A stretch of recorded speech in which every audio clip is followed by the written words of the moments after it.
একটু ভূমিকম্প হলে কাঁপাকাঁপি শুরু হয়ে যায়, ঠিক কিনা? ভূমিকম্প হলে বাঁচার জন্য সব দেয় দৌড়।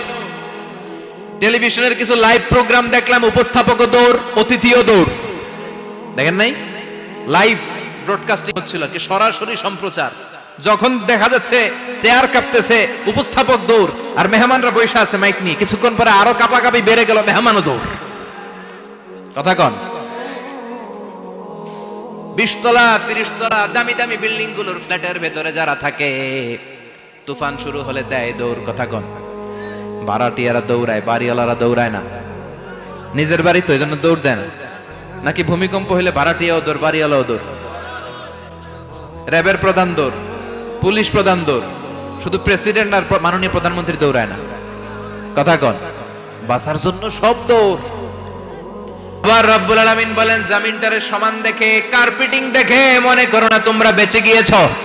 আমার দেয়া বিধান আমার জমিনে যদি কায়েম করতে না পারো, এই কার্পেটিং করা জমিনের ভেতরে আযাব আছে না নাই? এই পুরো জমিনের ভেতরে আছে আগুন আর আগুন। আগ্নেয়গিরির অগ্নুৎপাত জ্বালামুখে বিস্ফোরণ করে দিয়ে গোটা বিশ্বটারে মুহূর্তে মেসাকার করে দিতে পারে কে?